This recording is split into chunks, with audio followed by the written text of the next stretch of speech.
Hello and welcome to the JCN Clinic podcast show. I'm Jessica. I'm Tammy. And today we are bringing you part 2 of our Beyond Disordered Eating podcast. So you may have heard part 1 a couple of weeks ago. If not, you can go back and listen to that. We dropped that actually early May. So it has been a little bit of time in between.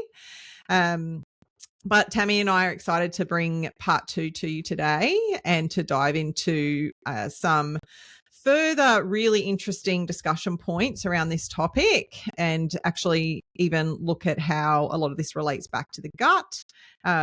We nearly pulled the pin today. We had a lot of technical issues getting started, but here we are nearly 40 minutes later from said record time. But I tell you what, together we got there, didn't we? We did. We're here. And hopefully it will be a seamless conversation. That's it. We got out all the bumps already. Okay, so we're going to dive straight into these nice, big, meaty questions. So Tammy's going to be doing a lot of sharing her really interesting background and knowledge as a clinical nutritionist. So I'll be taking a little bit more of a backseat as such as Tammy explains around this topic. So the first question that I wanted to ask you, Tammy, was whether you can explain orthorexia and why it's hidden so well in the actual wellness space, which, yes, I'm going to shut my mouth because there's so much I'd love to say about this too, but love to hear. Yeah. Well, so orthorexia is a proposed mental health condition where healthy eating is taken to an unhealthy extreme. So really, healthy eating or clean eating or even wellness becomes obsessive. It becomes rigid, fear-based, and then starts to negatively affect a person and their well-being. And it can be a little bit confusing because we are surrounded by food all the time, and a lot of it isn't really food. But it's when it goes deeper than that. It's when somebody goes to someone's house and they are just so fearful of being served something that doesn't fit into their prescribed way of eating. And then they actually creates a panic. It creates a stress. They feel really guilty for eating. They feel shamed. So it's when a way of eating substantially affects someone's life.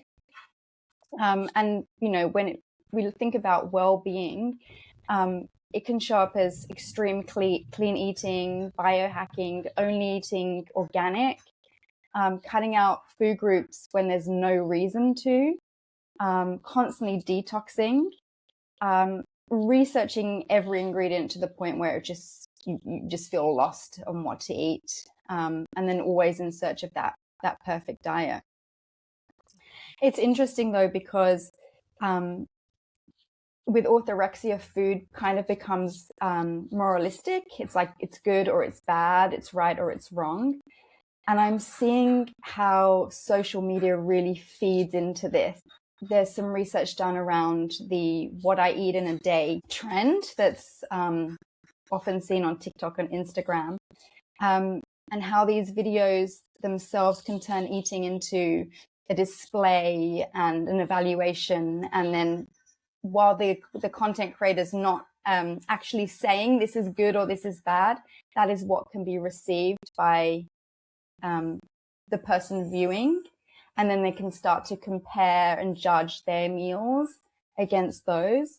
And then with the algorithm just feeding you more of that because you've paid attention to a couple of videos, you end up in this echo chamber of just seeing this is how you should eat. And then that perpetuates and feeds into stress and creating worry if you're not eating in that way. I've got a client who recently we've been discussing how she gets very scared when she's invited over to a friend's house or an event where they're going to serve, you know, maybe foods that she traditionally wouldn't eat. And so we were discussing how to reframe that into finding the gratitude for being invited to someone's home and finding the gratitude for someone else cooking for you and feeding you so that you can bring some joy back, rather than it being a stress. Yeah, there's so much in that. And it is definitely something I think that's really rife in the wellness space. 100% agree. Like, and then how it's tied into social media. And it is actually I find it's quite hard being a practitioner doing what we're trying to do with our clients and creating healthy relationships. It becomes like very intertangled in this concept of wellness. And I know, as I'm sure you do, get like lots and lots of clients like coming to you with like fear and concern around like what they're seeing from a social media perspective. And definitely a lot of, I think that fear sort of mongering that plays into this concept of perfectionism with food, as you just said. And it can be really hard to find that line between someone wanting to take care of themselves and do the right thing, and then where it can start to tip over, or I should say, I think it becomes hard for people to see where it starts to tip over. I think from outside as a practitioner, we start to see signs of that, but I think a lot of people don't realize they're in that sort of orthorexia type of space. They very much thinks, no, I'm healthy. I'm very, very health conscious. I'm very conscious of everything that I put in my mouth. Like it comes with positive connotations. That's right. And what's interesting is the research actually shows that orthorexia behaviors, because it isn't yet classified as an official eating disorder. True. But actually orthorexic behaviors is actually higher in people that have actually studied dietetics or nutrition or health science, which I'm sure you can relate to too. I can relate to that because you do kind of get fixated on things sometimes. So it's important as practitioners to kind of check in with how your own relationship is with food too. And if you're ever transferring that over to a client, that's your own personal true. Beliefs around food, and to question those, because the research is changing all the time. So it's very important to be mindful about what we've inherited ourselves, what beliefs we have. For sure. And that again is something from even a social media point of view where credentials aside, like there are definitely people out there that don't have the credentials, but there are definitely nutritionists and dietitians that are out there with the credentials that perhaps aren't aware, as you just said, of maybe the space that they're caught up in, and then maybe what they're representing online as like a bar that they think everyone should be hitting. And it's a bit of a topic in the sense that you know, there's the perfect way of eating or a healthy way of eating that's just not attainable to some demographics. Absolutely. I think I saw something recently on Instagram that was the whiter the bread, the faster you're dead. Whoa. Trend coming through. And I was thinking, well, okay, we know that white bread is not the most nutritionally dense, but some people don't have access to much more. And so it's always a good reminder to know, like, you can eat in the best way that's available for you at the time, to not create any disordered eating patterns and fears and stress. For sure. So how does perfectionism drive disordered eating? We sort of talked a little bit about it there, but what do you see here? Well, it's one of the biggest drivers, and really my own story as well, because perfectionism doesn't mean, you know, keeping things neat. It's more of a control pattern, thinking if I just, you know, eat in a certain way, if I can eat this amount of calories, then everything will be okay. It's kind of used as a safety mechanism. And I see perfectionism show up in the all or nothing clients. There's no really room for that in between, or flexibility has to be this way or that way. But that pattern usually starts quite early. you know, with the high achieving, trying to be attractive in a particular way, disciplined, and low maintenance to get approval, because that protects from any criticism. And so, you know, in my own story, emotions weren't welcome, and we spoke quite a bit about emotions in the last episode. You know, don't cry, be a good girl. But achievement was praised, and so that can then be tied to identity. If I am always achieving, if I get good grades, if I'm the good girl, then I am loved. And so perfectionism becomes a survival strategy. And then this shows up through food and body image. If I eat a certain way, if I look a certain way, I'll be praised continuously. But parts of yourself kind of get shut down, and then there's no trust of that middle ground. So really the work there is about making room for flexibility, making room for change, and quieting that inner critic, that inner voice. Which isn't easy things to do. Like even you, They're not. I think it's really interesting, and I'm sure very, very helpful for people to even think about it first and foremost in the context you just explained. I'm sure there's a lot of people haven't even thought about deeper than the relationship with the food in its own right. Like, well, how does that build? Where does that come from?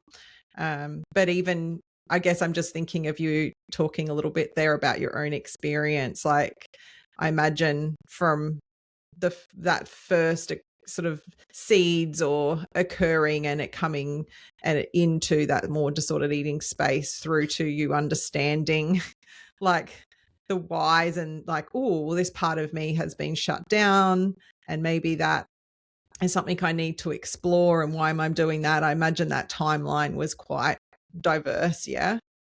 Yeah, it's not a quick change.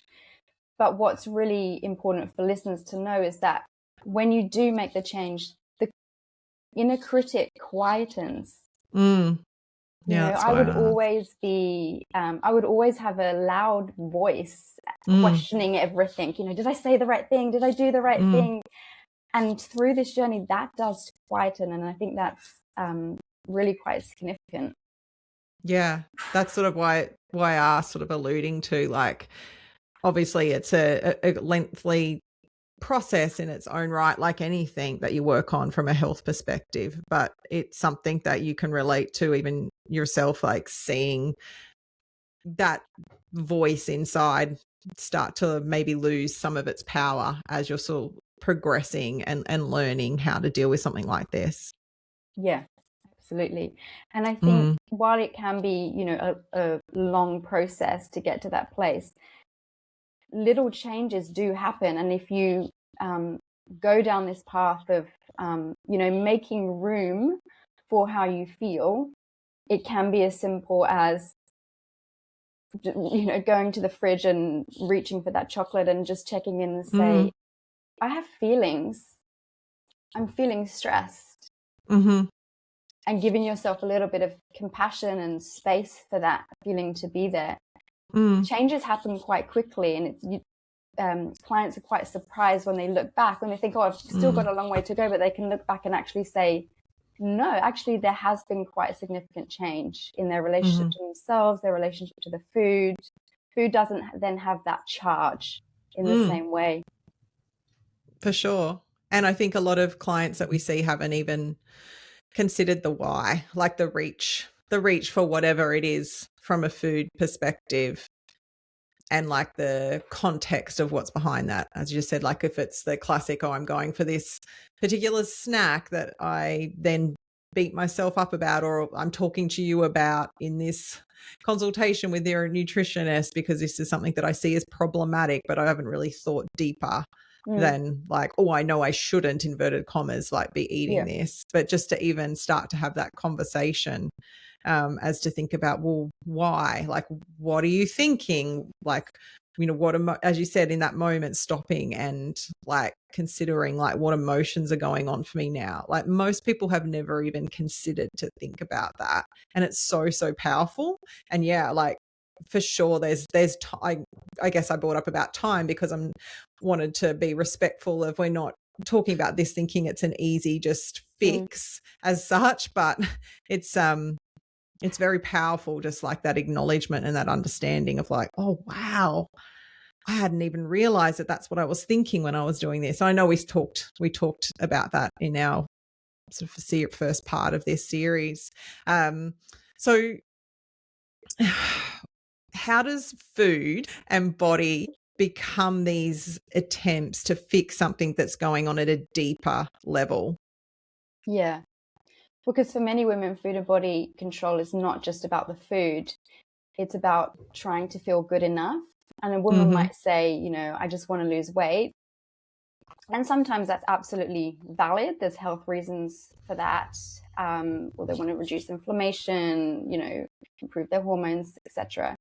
But quite often there's something emotional underneath. So she might be hoping to lose weight to feel more acceptable, or feel safer to be seen, or to feel more desirable, or feel less judged, and maybe even just want to actually feel more in control. And that's fine.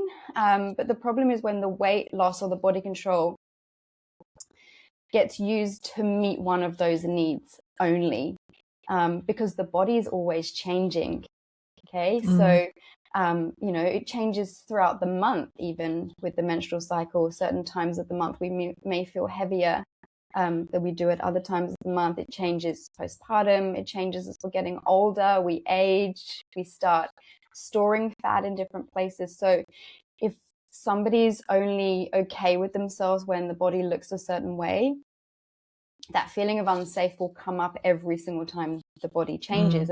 But then the goal changes. Like, I can't age, I can't get wrinkles, I can't, you know, have more fat around the abdomen.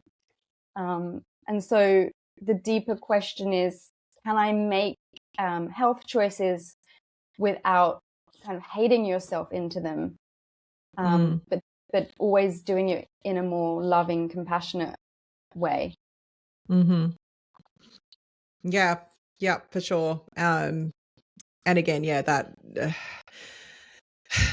those deeper feelings that you just explained is often something I don't think that a lot of us realize, that we're using food as a control mechanism. Food and as that link back to how we're trying to control our bodies. But yeah, there's a lot.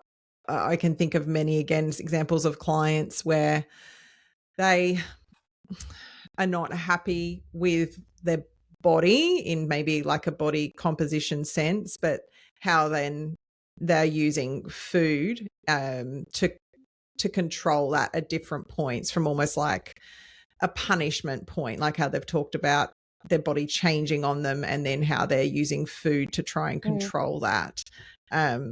And it's so, I think we talked about this last time too, but it's so deeply embedded too, from like at such a young age, as far as how we're brought up as women, and what we've seen modeled to us through our parents, can make it really, really hard to understand, because I think it can be an action that's happening on such a subconscious level.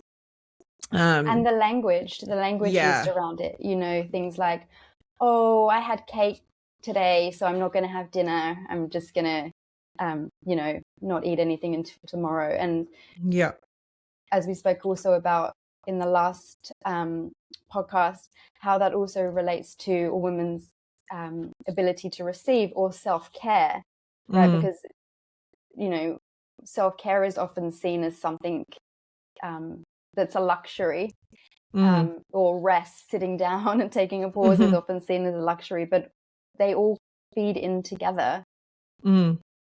Yeah, for sure.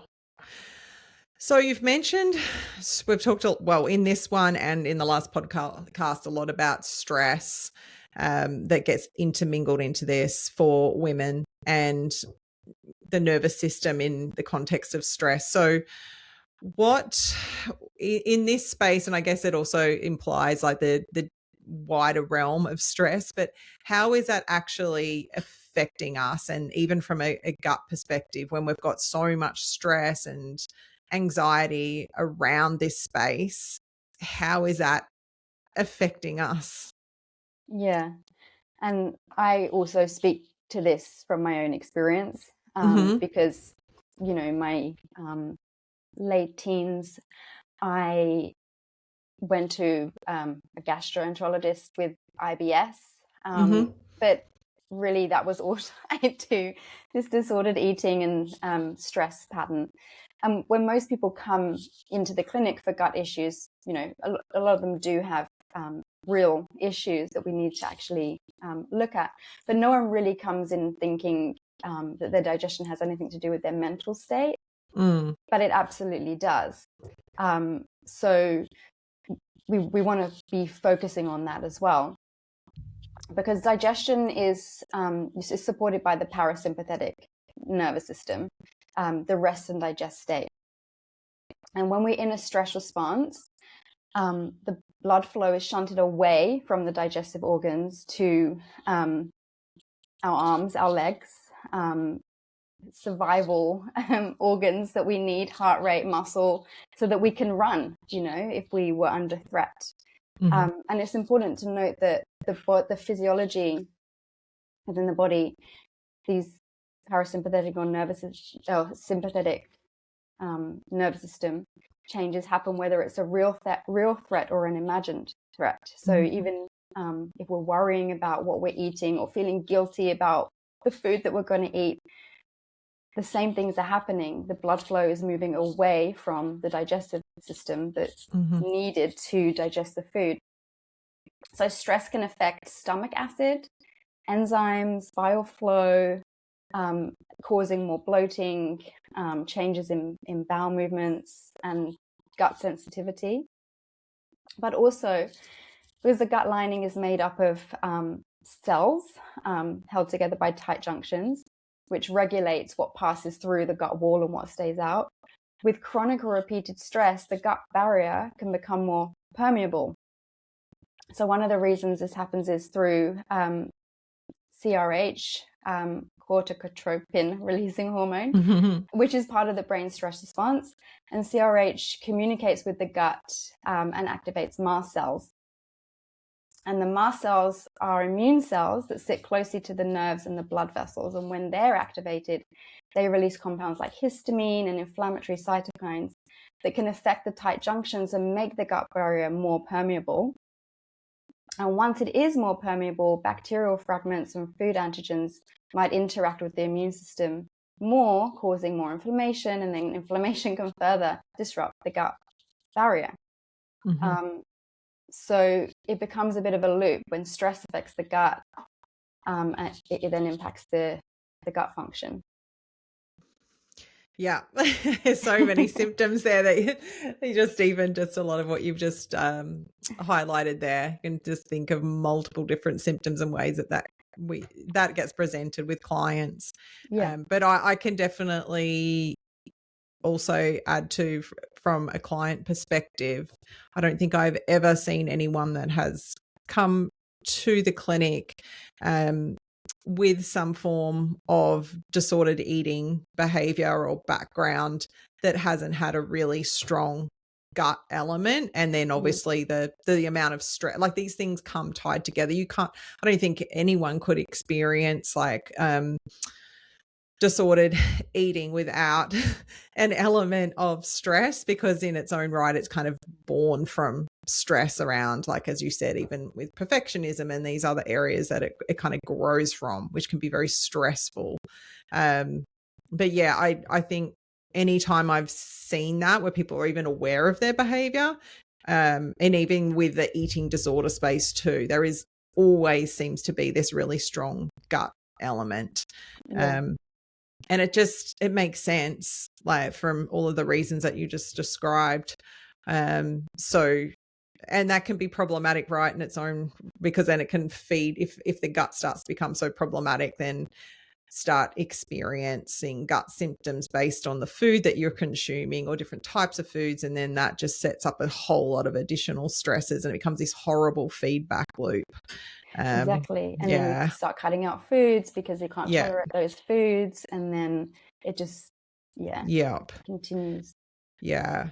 Sometimes I think it also becomes another reason, like for not everyone, but for some types of personalities or people, depending on where they're at with their disordered eating, it becomes like another layer, or I don't even know what the right word is. I was going to say a mask, but it does to become like another reason as to why it's okay to limit food. Yes. Yeah, for why Yeah, food can absolutely. become, yeah.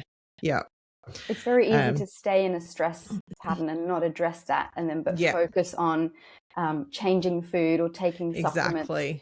Yeah, absolutely.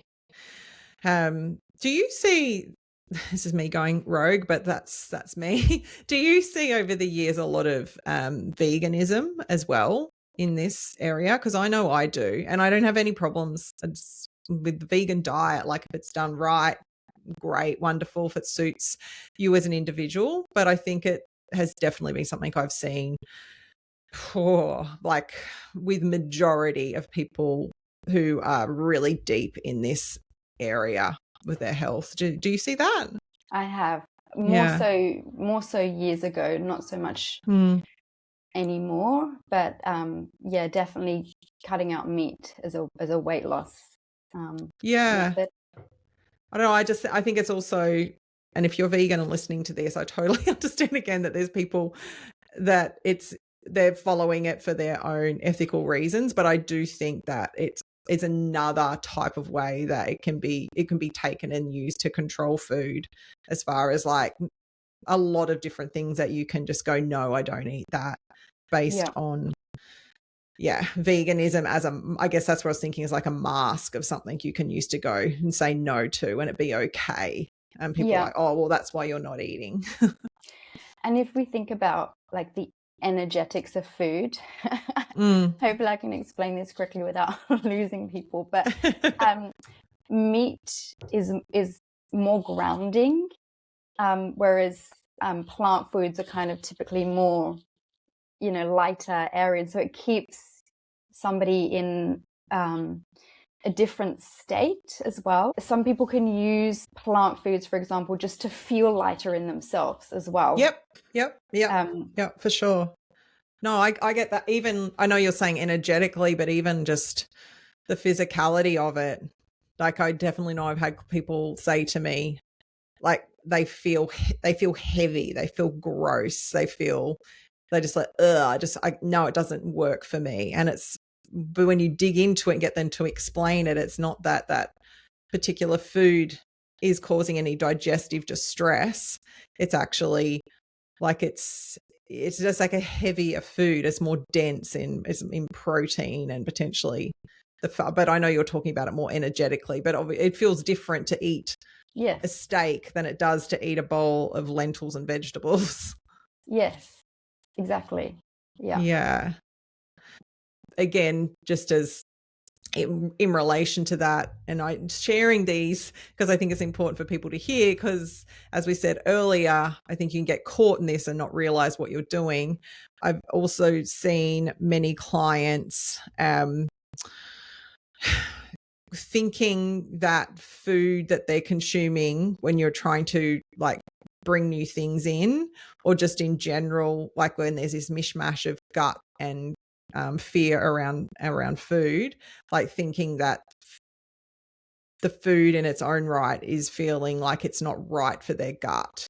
But then like from when you get to them to explain the symptoms, it's more how food sits in, as you said, a heaviness versus lightness, but also from a volume point of view. So if someone has become quite controlling with how much they allow themselves to eat, you'll see a lot of women, particularly I think of in that I think of my mum's generation, to be honest, that like had those smaller little portions, like women eat small portions, little dainty, always leave a little bit on your plate. But if you have got yourself used to eating smaller portions, like that obviously feels quite light, literally, in your digestive tract. So when you're trying to consume a bit more food, and how that feels can actually be very challenging mentally, because it feels heavier, and then you can tell yourself, oh, that's a problem. So I bring those up because I think there's these so many different ways that our brain, when we're caught up in this space, can try and rationalize things and give us reasons why, like, this is bad, this is bad for me. And this goes back to what we spoke about in the first podcast, was, are they out of sync with hunger and fullness cues? Yeah, for sure. Yeah. So can you give us some examples of how food patterns show up in other areas of life? So my teacher, Mark David, who I studied the psychology of eating with, he would always say that the way you are with food is a mirror of the way you are with life. And so I have seen certain patterns show up. So, for example, patients that are restricting with food or eating very little can also be restrictive around money or what they're willing to spend on, so it's like, oh, I can't afford a nutritionist, or I can't afford to see, because they're not willing to spend the money on themselves. And maybe will think about every purchase they make, or feel guilty about buying something pleasurable in the same way they'd feel guilty if they ate something pleasurable. And that feeling that they need to have earned it to be able to receive it. So patterns like that often show up. Another is the all or nothing with food. They're just either going to be on a really strict diet or they're going to binge. That can often show up in other places, especially like exercise. If they, miss one run, then they just miss one session at the gym, they're just going to stop completely. Where they could find, to do some home exercises or something like that, but it's that all or nothing mentality. And then that can show up in other places as well. The secret eater, somebody that eats in secret or hides wrappers or eats when family members have gone to sleep. This can be interesting to explore. Where else are they hiding? What parts of themselves are they not putting out to the world or keeping hidden?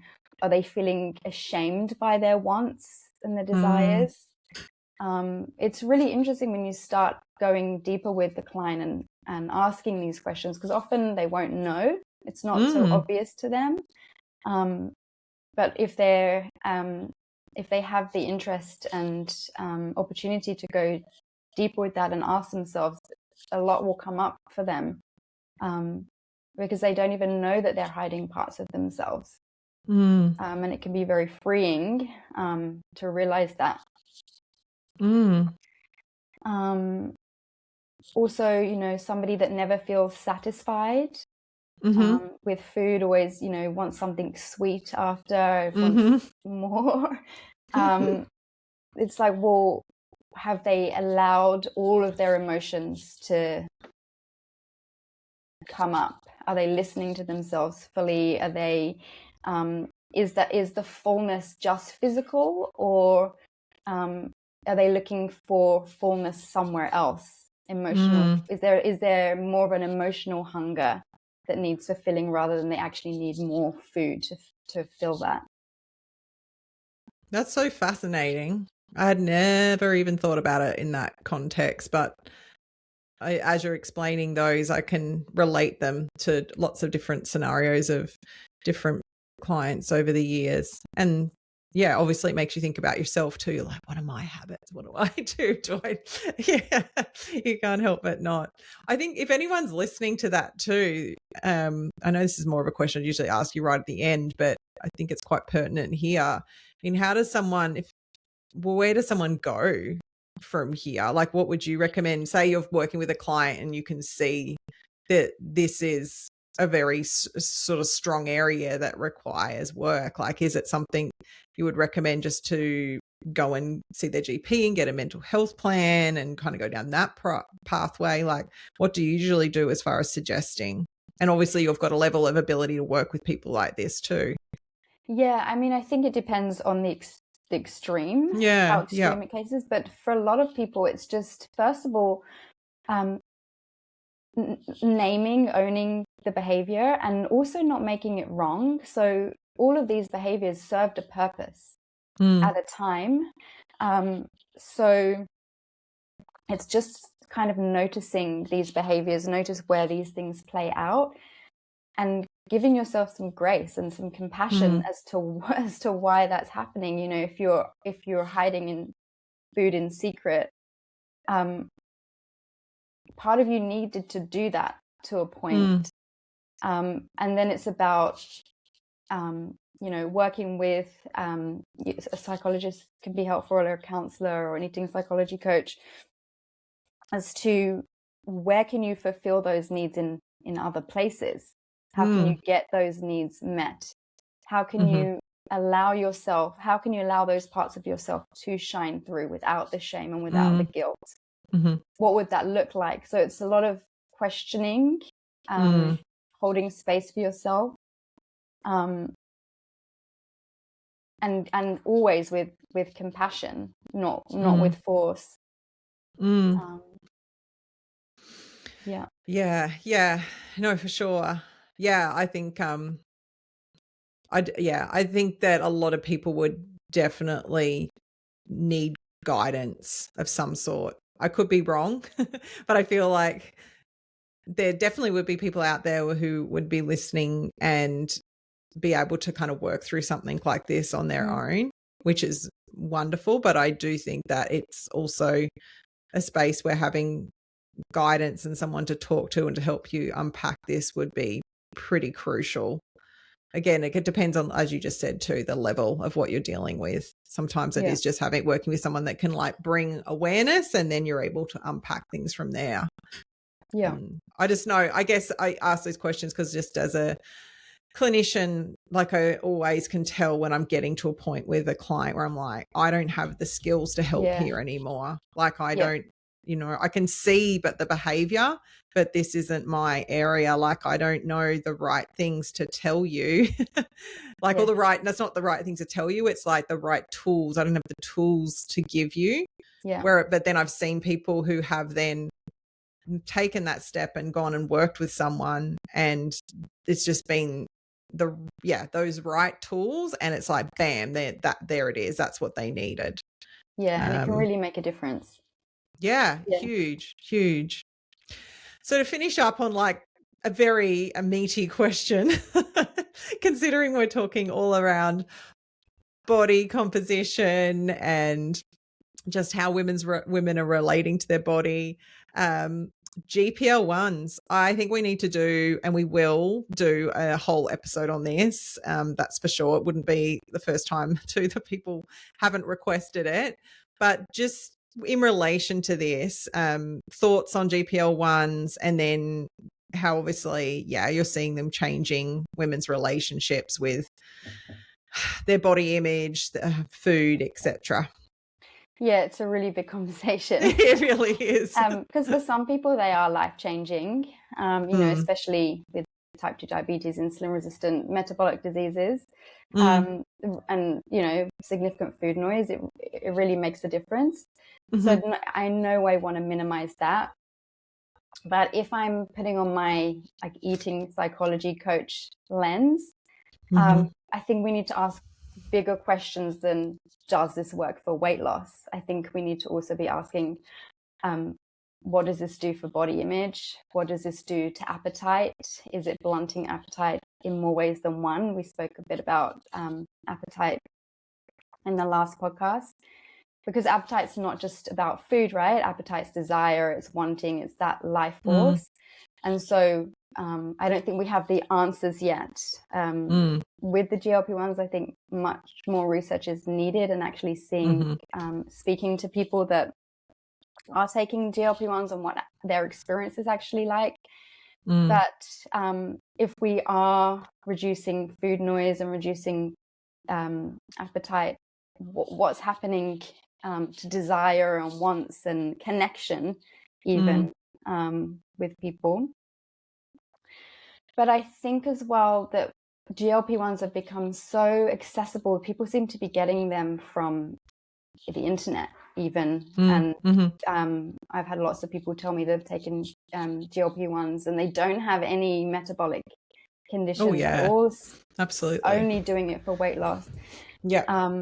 And so how does this change our narrative around body size? So I trained as an eating psychology coach in 2015, and in this past decade, so much change has happened around body positivity, normalizing different bodies, different sizes, different weights. And my question is GLP-1 medication used with the people that don't necessarily need it for metabolic benefits going to push us all the way back into this thin narrative, into this is the way that we need to look? And I heard an interview recently with Kelly Brooks, who's an English model, and she's done quite a lot of campaigns around body positivity, and she's known for her curves. And she was offered GLP-1 medication purely to change her body shape. And I think she was quite horrified and said, no, thank you. I'm quite happy within my body. But it's interesting to consider, what is this actually doing for the way, as a society, we're then going to view body image, and what does that mean then for people that can afford GLP-1s versus people that can't?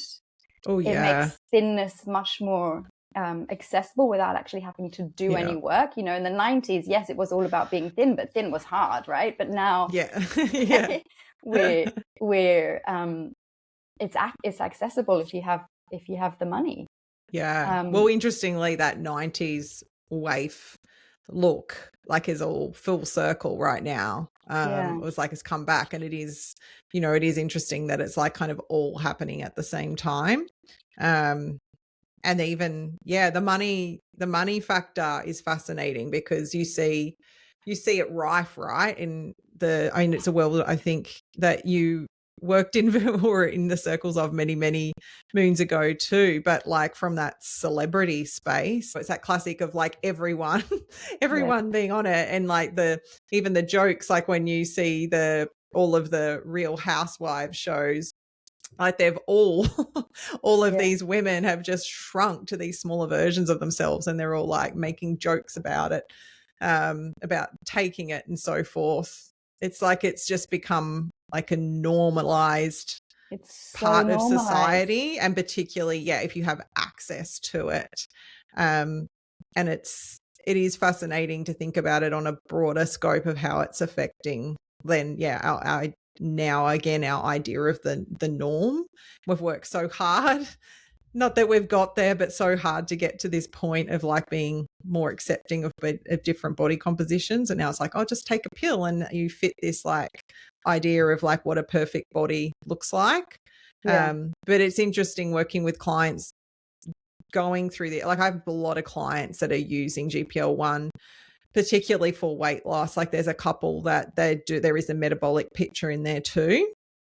But it is interesting seeing like how they're transitioning through this, from not just the weight that they're losing, but like how it is affecting them with their relationship with food, their relationships in their life, just that broader scale. And then when they're getting to that point where they're titrating down dosages and looking that they're coming off it, all of the fear that's associated with that, which feeds right back into that whole idea of like control and like, because suddenly it's like this magic pill gives them control over food. And Well, it then, goes back to the worthiness that we spoke right, about yeah, before. It's like, well, yeah, yeah, if you're only finding your worth in your body size, yeah, there's going to be a lot of fear of coming off a medication for yeah, potentially that's changing it. that. But then your body is going to change. It's not going to stay Yeah, consistently at that size. And then it invites so much rigidity and inflexibility. And I think a lot of joy in life gets missed when you're yeah, living in a very rigid way with lots of food rules because you're so yeah, scared that you're going to put on a few pounds. yeah, yeah, that's it. I know I'm really interested to see how people go, like working with them on it and teaching them. I think the best case scenario has been working with people, going onto it and teaching them whilst they're on it how to eat well for them, and the importance of understanding their macros and their protein and the right type of, the exercise that suits them, like basically Absolutely. getting Yeah. them at a point where you're actually educating them on what healthy looks like for them, so that when they transition off it, they're actually transitioning off into like their sort of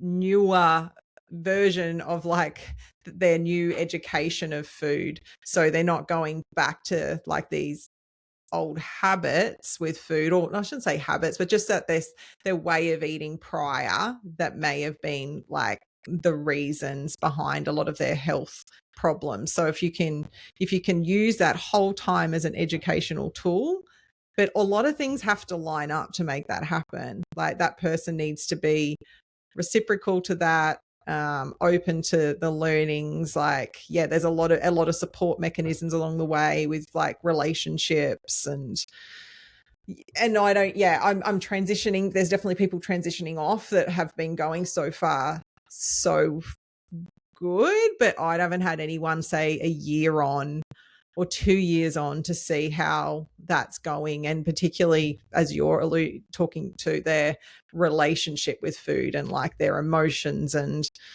yeah, where we're at on a broader scale. So there's a lot Yeah. of to like learn from this. It's almost like, when gastric bands became a really Yes. big thing, you Yes. also had to see a counselor at the same time Yeah, just to make sure your mental health was, in a absolutely. place where you could go through this procedure. And I think with GLP-1s, anybody giving out a GLP-1 should say you should also work with a nutritionist to make sure Yeah. that you're, having enough protein, you're still having enough fat for your Yeah. hormones, Yeah. because you can be thin and depleted and thin Yeah. and undernourished. So Yeah. thin is not necessarily the only goal that somebody should Yeah. be striving to when on these medications. Yeah. Yeah, we'll definitely have to do an episode on this alone, because I think there's a lot to give. There's a lot of people on it at the end of the day, and I think there's a lot to talk about and a lot of ideally good information to share to help people as much as possible, but also a lot to be aware of too, and to kind of question things maybe on a broader scale of the whys. Why do we feel like we have to fit into these perfect ideals? I know. Yeah. I know. It's the big question. Yeah, it's not an easy world to live in as a female, but we do our best. Yes. I was speaking to a friend who was visiting in the last few weeks, who's a staunch feminist, but we were just talking about like it's just no matter your level and understanding of the world that you live in, and doing your best to be a woman in the patriarchy as such, it's like, well, it's still really, really hard all the time. And particularly as you get into a certain age bracket and you're, as you said earlier, like, things change, like your body's changing, like there's the physicality of you is changing. And then people around you in society is like telling you what you should be looking like and all the things that you should be doing and all of your friends are doing. And it's just like, how it can just be like a constant struggle. And then you find yourself caught up in something like, why am I thinking that? Like it's just always work. I said to my husband, I don't know if I mentioned this last time, I said to my husband a couple of weeks or months ago, well, this conversation came up and I was like, do you ever, like as a 50-year-old male, like look at yourself in the mirror and just think like, you know, oh, I hadn't noticed this wrinkle there, or like, oh, I'm noticing that I'm aging, I'm noticing this or that. And he just looked at me like I was insane. He was like, what? No. He's like, nah, that's never would I. I'm like, how? Yeah. What a different space we live in, and also how lucky are you being That's right. a male in Western society. Yeah. Yeah, I had this conversation with my neighbor just yesterday actually about them, and I was talking about you shared something on Instagram about being a woman. Oh yeah, that was great, that reel. Yeah. About just the mental load of being a woman, not even about having kids, like, because having kids, this is a whole nother mental load, but just the mental load of being a woman and how you present yourself and how you show up. And how big that is. It's very different to what men, but they have their own pressures. They do. They do. But I do think, that the female space, as far as like our pressures around being a woman and how we are always from such a young age conditioned to think about being presented to society, like, you know, about the view of society coming in and looking at us, like always being so aware of how we're presenting, like that's it's very embedded in us, and it's very like we don't really think about it, but it is something that we're constantly like a dialogue in our head. And you think about, like, imagine that not existing. And I think it's probably shifting, you know, there is more of that because of social media coming onto men now too. But I don't know, I'm getting distracted into a broader conversation, but I just think that it's important as part of all of this. But it's really, really huge, and it starts really young. Just to give a quick example, like my daughter's just going to be 6 in 2 weeks, and she spends so much time in the mirror, brushing her hair. She always wants to look immaculate. She has teenager vibes, you know, with the clip-on earrings and all the jewelry. And I've been reflecting as to kind of how did she end up being so fascinated by appearance, because I don't really spend much time in the mirror at all.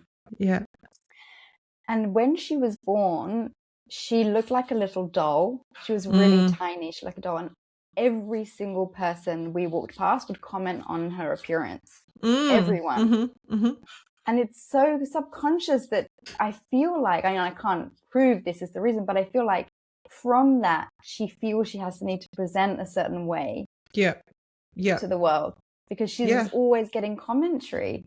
Absolutely. And obviously that commentary was innocent and with love and kindness. Yeah, of course. But the impact that it has is I need to still look a certain way. Yeah, it is. And that's where it's hard, because it's not something you can just control in your own home. But it's a broader scale. It's like everything that she consumes as a female in this world, it feeds back into, like, it's important about what you look like. And the little boy growing up doesn't get that. It's more like, how fast can you run? How tough are you? Like, it's just, I don't know. We've had discussions at like 10 o'clock at night on the couch about the hypothesis of if you took a male and a female from birth and put them on an island with like no outside influence, like how they would grow up. And, you know, obviously, like, what's innate as a female and a male versus like what is embedded in us subconsciously growing up. There's an experiment that you can't do for many legal reasons. But it would be very, very fascinating. Yes. Anyway. But yeah, I would love at another point to talk about the GPL ones, because it is important. A lot of our clients are using them, and it would be good to share more. But this has been a really good discussion once again. And I'm sure listeners have gotten a lot from this, Tammy. So thank you so much. You've got so much to share about this whole area. I just love it. Oh, thank you for having me.